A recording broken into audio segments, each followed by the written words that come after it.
Mesdames et messieurs, bienvenue dans ce focus de la semaine. À la une, dans l'actualité. Ce fut une rencontre placée sous le signe de la coopération et du partenariat stratégique. Ce lundi, le président de la République, son Excellence Ismaël Omar Guelleh, a ouvert les portes du palais de la République pour accueillir une délégation de haut niveau en provenance de la Turquie. Cette rencontre a été l'occasion pour les deux parties d'explorer de nouveaux horizons de collaboration dans les domaines des investissements et des infrastructures.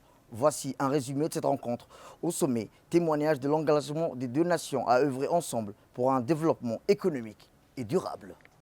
Le chef de l'État djiboutien, son Excellence Ismaël Omar Guelleh, a accueilli au Palais de la République le ministre turc des Transports et des Infrastructures, M. Abdulkadir, accompagné d'une délégation de haut niveau de son pays. Cette rencontre revêtue d'une importance particulière dans le cadre de la 5e réunion du comité économique conjoint entre la République de Djibouti et la République de Turquie, qui s'est tenue actuellement dans la capitale djiboutienne. Au cours de cette audience, le président Guelleh et le ministre turc ont évalué la coopération économique entre les deux nations et ont exposé de nouvelles opportunités de partenariat, notamment dans le domaine des investissements et des infrastructures. Des projets concrets ont été discutés tels que la mise en service de la zone économique exclusive de la Turquie à Djibouti, ainsi que la participation accrue des entreprises turques dans des projets d'envergure tels que le nouvel aéroport. La rencontre a également revêtu d'une signification particulière car elle est intervenue à un an après le séisme dévastateur en Turquie. Le président Guelleh a exprimé sa solidarité et ses condoléances envers les victimes de cette tragédie. La délégation turque a également compté des personnalités importantes telles que le directeur général des travaux hydrauliques de l'État turc et le directeur général de l'Union européenne et des relations extérieures du ministère turc des Transports et des Infrastructures. Du côté djiboutien, plusieurs ministres et hauts fonctionnaires ont été présents, démontrant l'importance accordée à cette coopération bilatérale. L'ambassadeur de la République de Turquie à Djibouti ainsi que l'ambassadeur de Djibouti en Turquie ont également participé à cet événement de grande envergure. Cette rencontre a illustré l'engagement des deux pays à renforcer leurs liens économiques et à collaborer pour promouvoir le développement socio-économique dans la région. Ce fut au centre de leadership et de l'entrepreneuriat de Djibouti où s'est déroulée une rencontre d'une importance capitale sous l'égide du ministre des Finances et de l'Économie, M. Ilyas Moussedawale, en collaboration avec la Banque mondiale. Cet événement a marqué le lancement officiel d'un mémorandum économique intitulé « Au-delà des portes et des bases, une voie vers la prospérité pour tous », mettant en lumière les efforts concertés du gouvernement djiboutien pour stimuler l'efficacité économique et assurer une stabilité fiscale durable. C'était une réunion capitale qui a rassemblé un large éventail des participants, des membres éminents du gouvernement aux représentants du secteur privé, en passant par les acteurs économiques de premier plan. Au centre des débats se trouvait un exposé complet des initiatives gouvernementales visant à améliorer la gouvernance des entreprises publiques, avec pour objectif ultime de dynamiser l'économie nationale. Les chiffres présentés lors de cette assemblée sont éloquents. Les entreprises publiques ont contribué jusqu'à 37% du PIB national entre 2018 et 2020, dépassant largement la moyenne régionale. Malgré ces contributions significatives, des défis persistent, notamment en ce qui concerne les faibles retombées fiscales par rapport aux revenus générés. En outre, Djibouti a connu une croissance économique remarquable au cours des 2 dernières décennies, devenant un pays à revenus intermédiaires de la tranche inférieure. Cette croissance peut être attribuée à des facteurs tels que l'investissement dans les infrastructures, sa situation géostratégique avantageuse, la stabilité politique dans une région instable et la stabilité économique obtenue grâce à sa caisse d'émissions et à son adhésion à l'OMC.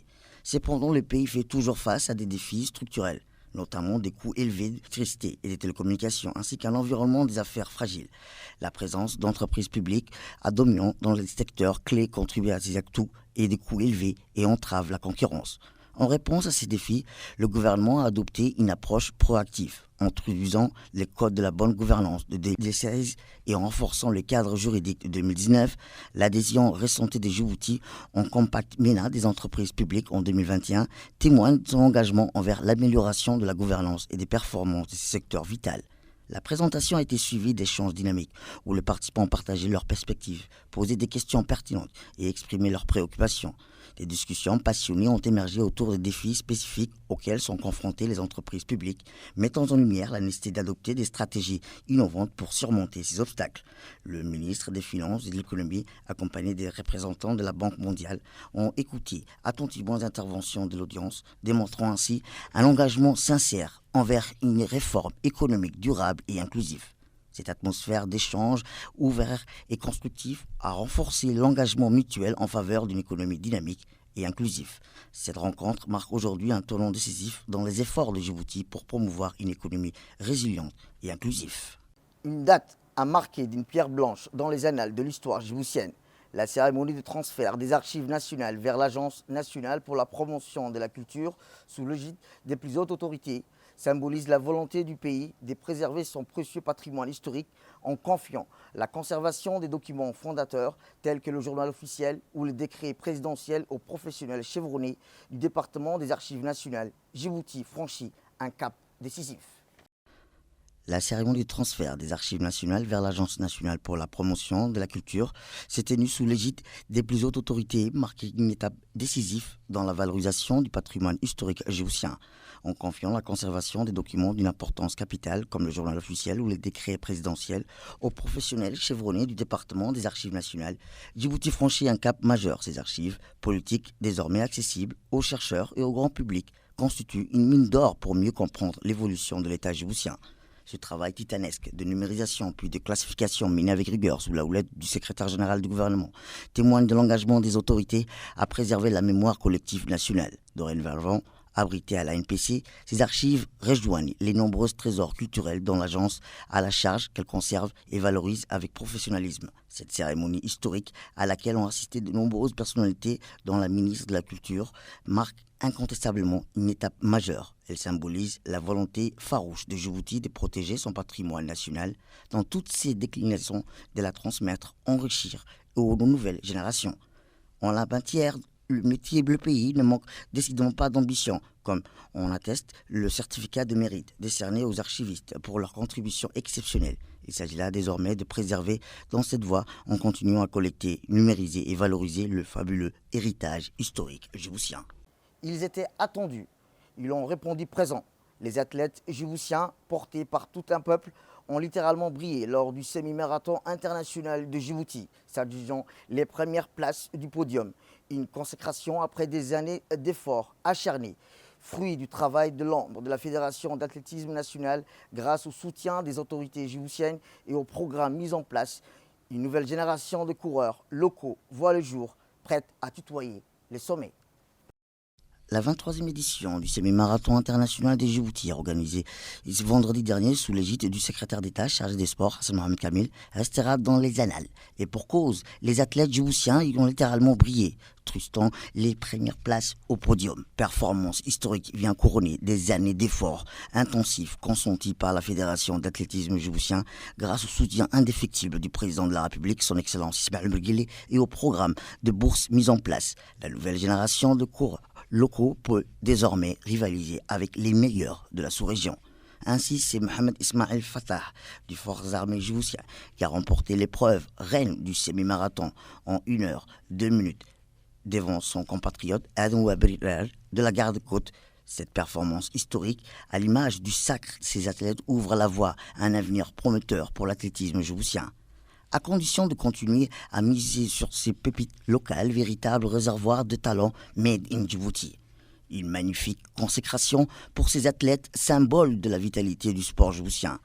Alors certes, le schéma est encore long avant de tutoyer les sommets mondiaux, mais cette dynamique nouvelle insuffle au sein de l'athlétisme national laisse entrevoir un avenir prometteur, à condition de préserver et de continuer à miser sur la jeunesse djiboutienne, véritable vivier de talent.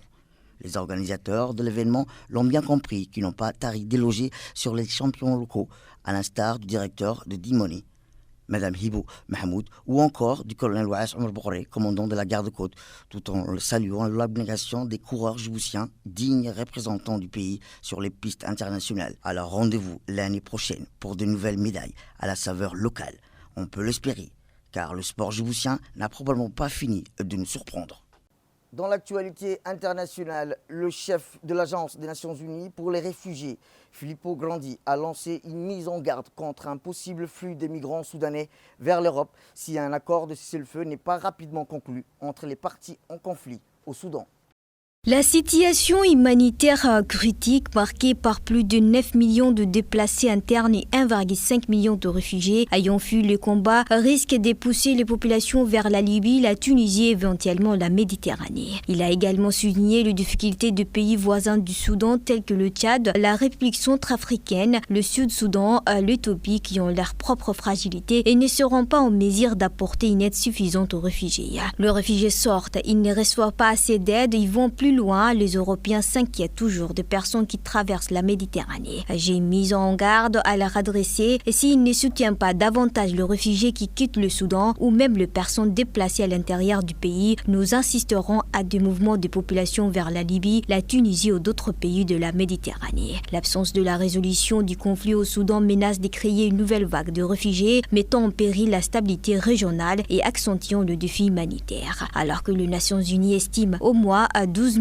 le nombre de personnes tuées dans ce conflit, le groupe de défense des droits locaux affirme que le bilan réel est bien plus élevé. Les partenaires régionaux en Afrique ont tenté de mettre fin au conflit par la médiation, de même que l'Arabie Saoudite et les États-Unis qui ont facilité plusieurs séries de pourparlers indirects entre les parties belligérantes mais qui n'ont pas abouti. Le spectre d'un embrassement généralisé au Proche-Orient plane sur la région. Alors que la guerre fait rage à Gaza, le ministre égyptien des Affaires étrangères, Sameh Choukri, et son homologue français, Stéphane Séjourne, réunis en conférence de presse au Caire ce dimanche, ont lancé un cri d'alarme face à l'exode de civils fuyant les bombardements israéliens. La France a retiré son opposition à tout déplacement forcé des réfugiés vers l'Égypte.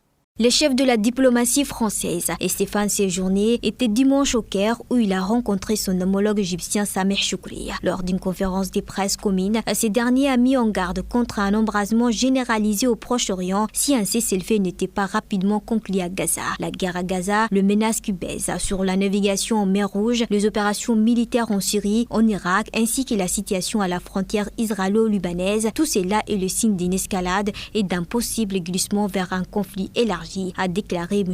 Choukri. Pour sa première visite officielle dans la région, M. Stéphane a affirmé rejeter tout le déplacement forcé de Palestiniens vers l'Égypte. Vous vous inquiétez des déplacements forcés des populations sur votre territoire? Nous comprenons parfaitement vos préoccupations et la position de la France est constante. Nous condamnons et refusons toute action qui constituerait une menace à cet égard. Les tensions ne cessent de monter dans la région depuis le 7 octobre. L'Union européenne s'est dite samedi profondément préoccupée par les informations selon lesquelles l'armée israélienne compte étendre ses frappes contre le Hamas jusqu'à la ville de Rafah, à la frontière entre Gaza et l'Égypte, où plus d'1 million de Palestiniens ont trouvé refuge. Plus de 1000 migrants originaires des pays subsahariens sont arrivés dans les îles Canaries, en Espagne, à bord de 18 embarcations au cours des 3 derniers jours, a déclaré lundi le service de sauvetage maritime espagnol. Un corps a été retrouvé dans l'une de ces embarcations. L'archipel situé au large du nord-ouest de l'Afrique a connu une augmentation du nombre d'arrivées des migrants ces dernières semaines. De plus en plus de personnes originaires d'Afrique de l'Ouest tentent la dangereuse traverse. Selon les autorités, 7270 migrants sont arrivés en janvier, soit autant au cours de 6 premiers mois de l'année 2023. La plupart des bateaux partent de Mauritanie. Le Premier ministre espagnol Pedro Sánchez et la présidente de la Commission de l'Union européenne se rendront jeudi dans ce pays d'Afrique de l'Ouest afin d'encourager les autorités à tenter de limiter le départ. L'Espagne et l'Union européenne ont conclu des accords de coopération avec la Mauritanie, le Sénégal voisin pour tenter de réduire le nombre de migrants arrivant sur les îles. Cependant, certains jeunes insistent pour tenter leur chance. Peu d'opportunités et de troubles politiques qui règnent parfois dans leur pays d'origine. Le ministère espagnol de l'Intérieur indique un nombre record de 55 618 migrants sont arrivés par bateau, la plupart dans les îles de Canaries. L'année dernière, soit presque le double de l'année précédente. L'organisation espagnole à but non lucratif indique que plus de 6600 migrants sont morts en tentant de rejoindre l'Espagne par le bateau l'année dernière. La plupart d'entre eux sur la route de l'Atlantique et ce chiffre est de plus 2 fois supérieur à celui rapporté par l'organisation pour l'année 2022. Mesdames et messieurs, c'est tout pour ce focus de la semaine. Rendez-vous la semaine prochaine.